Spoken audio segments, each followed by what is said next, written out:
The journey toward the modern state of Israel begins long before the 20th century. To understand how Israel became a country, we must trace its roots back over 3 millennia to a land known by many names: Canaan, Judea, Palestine, and shaped by waves of conquest, faith, and exile. In the Bronze Age, the land was known as Canaan, inhabited by Canaanites, an early Semitic people. Their culture, cities, and trade routes formed a part of the Fertile Crescent. By around 1200 BCE, the Israelites, likely a mixture of local and nomadic groups, emerged in the highlands of Canaan. They spoke ancient Hebrew and gradually formed tribal confederations.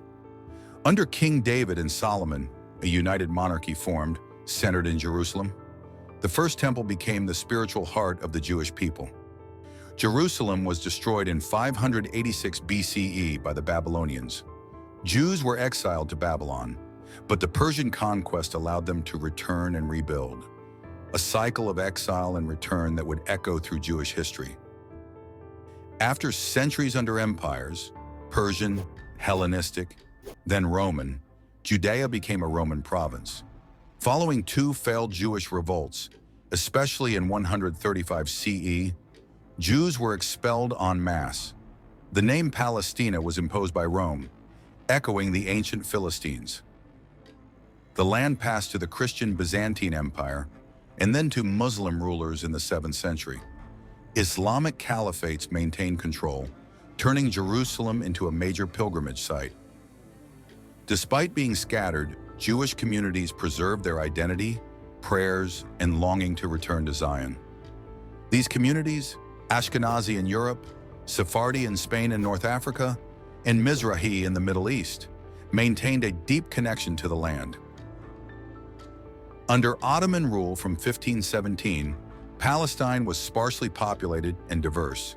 Jews remained a small but significant community, especially in Jerusalem, Saft, Tiberias, and Hebron.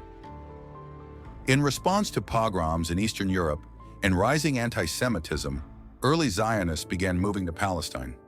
This movement, spearheaded by Theodor Herzl, envisioned the rebirth of a Jewish homeland. World War I changed everything. The Ottoman Empire collapsed. The British entered Jerusalem in 1917 as European powers redrew Middle Eastern borders, promising conflicting futures to Arabs and Jews. In 1917, Britain issued the Balfour Declaration, supporting a national home for the Jewish people in Palestine, while assuring Arab rights would be protected. This document would soon become the source of both hope and hostility. With the fall of the Ottoman Empire, Palestine entered a new phase: British colonial rule. The years that followed were shaped by immigration, resistance, and diplomacy, culminating in a UN plan to divide the land between 2 peoples. After World War I, Britain assumed control of Palestine. The 1920 San Remo Conference and League of Nations mandate formally committed Britain to support a Jewish national home, while protecting the civil and religious rights of existing Arab communities.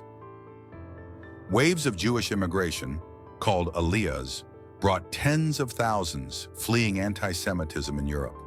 New towns, schools, and kibbutzim were built, forming the basis of a developing Jewish society. Arab Palestinians, increasingly fearful of displacement, organized politically. In 1929, violence erupted in Hebron, where over 60 Jews were killed. Tensions would only escalate. A full-scale revolt broke out in 1936. Arabs demanded an end to Jewish immigration and independence. Britain responded with force, killing thousands and dismantling Palestinian leadership. The 1937 Peel Commission proposed partition, but it was rejected. To calm tensions, Britain issued the 1939 White Paper, limiting Jewish immigration at a time when Jews desperately sought refuge from rising Nazi persecution. Zionist leaders were outraged. Arabs, however, demanded even stricter measures. The Holocaust changed global opinion. Over 6 million Jews were murdered.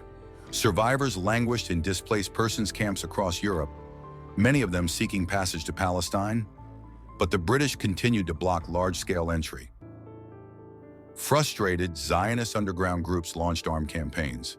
In 1946, the Irgun bombed the King David Hotel in Jerusalem, killing 91. Britain, weary of conflict and global pressure, announced it would leave Palestine and hand the issue over to the United Nations. On November 29, 1947, the United Nations proposed splitting Palestine into two states, one Jewish, one Arab. Jews accepted the plan. Arab leaders rejected it, arguing it unfairly allocated land to a minority population. The plan's passage ignited civil war. As the British prepared to leave, Palestine plunged into violence. A major regional war loomed, and the future of the land was about to change forever. 1948 marked the birth of Israel and the beginning of one of the world's most enduring conflicts. On May 14, 1948, David Ben-Gurion announced the establishment of the State of Israel.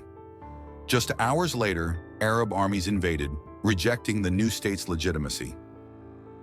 Egypt, Jordan, Syria, Lebanon, and Iraq entered the war. Despite being outnumbered, Israeli forces held ground and captured territory beyond the UN plan. Over 700,000 Palestinian Arabs fled or were expelled during the fighting. For Palestinians, 1948 is remembered as the Nakba, the catastrophe. Generations of refugees have since lived in camps, unable to return home, shaping a national trauma. By 1949, armistice agreements were signed. Israel controlled 78% of the land. The West Bank was annexed by Jordan. Gaza came under Egyptian control. No Palestinian state was created. In the 1960s, the Palestine Liberation Organization emerged, calling for the liberation of Palestine and return of refugees. Armed struggle became a central strategy. In 1967, Israel fought Egypt, Jordan, and Syria, gaining control of the West Bank, Gaza, Golan Heights, and East Jerusalem. These territories remain at the core of today's disputes. Israel signed peace with Egypt and later recognized the PLO in the Oslo Accords. Hopes rose, but violence and mistrust returned. The Second Intifada in 2000 shattered peace hopes. Thousands died. Israel built security barriers. The two-state vision began to fade.